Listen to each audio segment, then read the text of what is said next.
When Nikon came out with the 17 to 28mm f2.8 Z Mount lens, I was immediately interested in how this lens would fit into their already great arsenal of wide-angle lenses. Hello everyone, I'm Will Cheney. A few weeks ago, Nikon sent me this awesome Nikon Z 17 to 28mm f2.8 lens. In this video, we're going to be taking a look at the key specs about the lens, what comes in the box, who this lens is made for, my likes, my dislikes, and then finally we'll take a look at a few of the alternatives to this lens. So let's jump into the specs on this lens. First off, one of the big things you'll know that I always look at is the price. The price on this lens is $1,199. This lens comes as a Nikon Z Mount. It's a wide-angle, full-frame format zoom lens that ranges from 17 to 28 millimeters, has a maximum aperture of f2.8, and a minimum aperture of f22. Depending on where you sit on your focal distance and the aperture that you have set, that minimum focal distance can drop as low as 7.5 inches when you're at 17 millimeters and f2.8. Next up on the lens, you have 9 diaphragm blades, and you also have autofocus and manual focus mode. However, it's worth noting that on the outside of the lens here, there is no switch as you would see on some of the other lenses. You also have a nice big focal length ring over here for making easy adjustments on that. And you also have, as what's pretty standard on the Nikon Z lenses now, a digital focus ring over here. Looking at the weight and the dimensions, the weight on this lens is 450 grams or 0.99 pounds, so just think 1 pound. It's got a 3-inch diameter and it's 4 inches long, and over here on the front it has a 67mm thread for filters. So taking a look at what you have inside the box whenever you purchase this lens, when you first open it you'll have your user manual that'll be sitting right on top, and then below that there'll be a box that'll have your cloth lens holder. So this is pretty standard on any of the Nikkor lenses that you buy. Along with that, you'll also have the lens hood that sits on the front of the lens.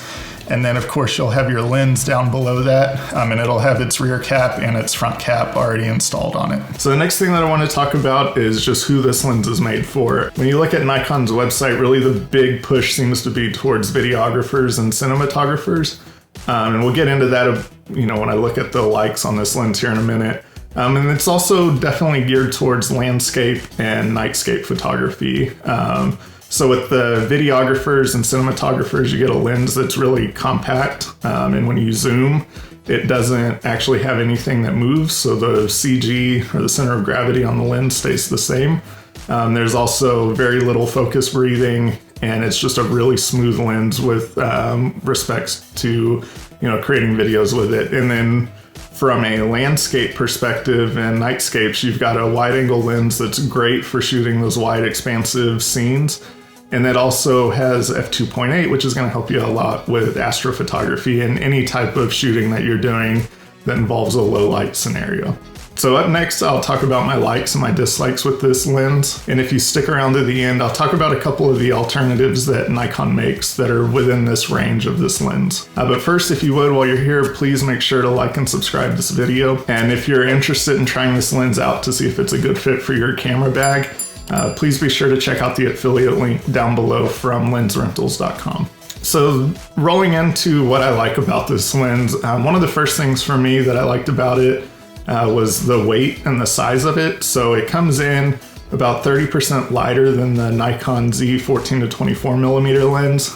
So coming in at 1 pound is really nice. I talk about a lot that I travel with one carry-on bag usually when I go on vacation, go overseas. So the size of this lens fits really well for me, and from a weight perspective, carrying a backpack all the time. The next thing that I like about it is the large maximum aperture, so being able to shoot at f2.8 with it. It's really awesome for the astrophotography and nightscapes that I do. That also really helps out anybody trying to do videography, say like at a wedding and dark scenes, and that they can get more light into the camera sensor. And with that, it can also hold the f2.8 aperture as you're zooming from 17 to 28 millimeters. So there's no adjusting for a changing aperture as you zoom in and out. So looking more into the 17 to 28 millimeter focal length aspect of this lens, that gives you a large range of what you can be able to work with. So think about if you're vlogging and you want to hold the camera out in front of you, you need a nice wide angle to fit yourself fully in the frame. It's also great for doing indoor images. So if you're doing product photography for real estate, you can make those small rooms look a lot bigger than they really are by using that wide angle lens. And then using this lens for landscapes helps you get those nice wide expansive views. And then you can also bring those in a little bit by zooming in from 17 to 28 millimeters, which fits in nicely for cinematography as well. The other thing that I want to touch on that I really liked on this lens was the bokeh that comes along with it. At f2.8, when you get up real close to your subject that you're trying to shoot, if you've got street lights or, I was lucky enough as I was testing this lens out that it's Christmas, so there's a lot of Christmas lights around. You get a really nice looking bokeh back behind your subject. So the next thing that I really liked about this lens was the minimized focus breathing. So for me as mostly doing photography, that's not a huge deal for me because I can fix that in Photoshop. But for somebody that's looking at this lens for videography, if you're trying to move your focus position or your focus point throughout a scene, you don't want to see that actual shift in the focal length while you're doing that focusing. So having it minimized in this lens is really awesome for cinematography and videography. And then along with that, whenever you're focusing, it's got a clickless control ring. So it's really smooth.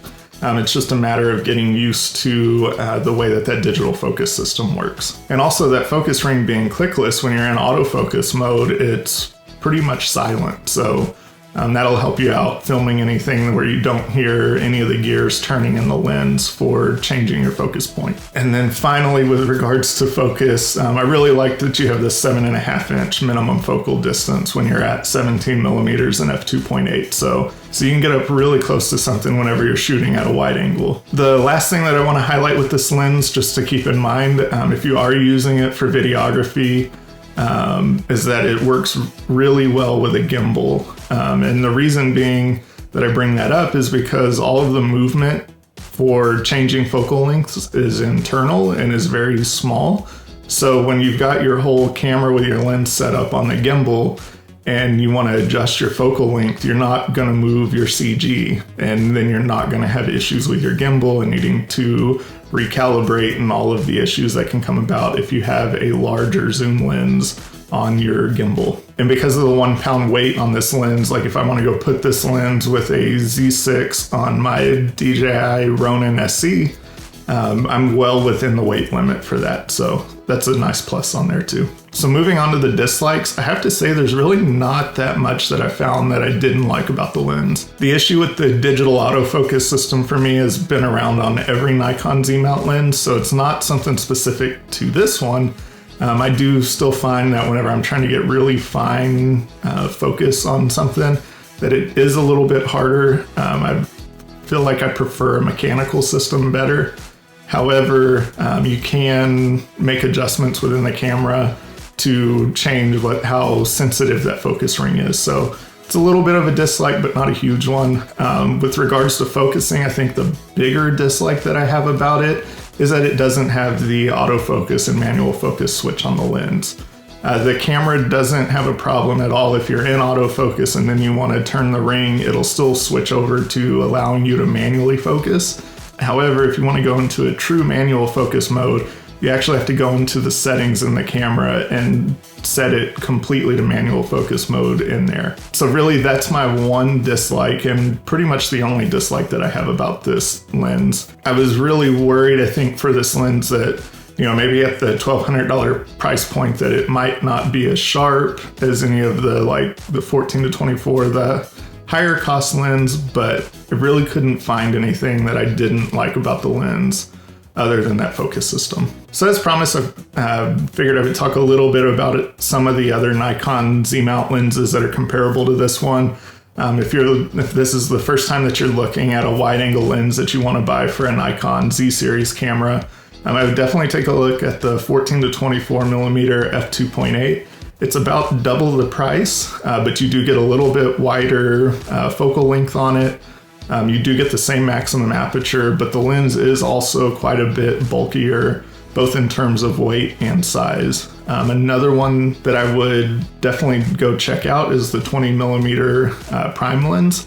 So it's going to be a fixed focal length at f1.8. So you're going to be able to get a lot more light into the sensor than what you would on an f2.8 lens. So even though you're not going to have that wide focal length, that range, you do get a lot larger maximum aperture. And then finally, a lens that I'll still throw in at this point is the 14 to 30 millimeter f4 lens. So a lot cheaper than the 14 to 24 millimeter. It does go from 14 to 30 millimeters, so you get a little bit wider range focal lengths than what you would get even on this 17 to 28 millimeter.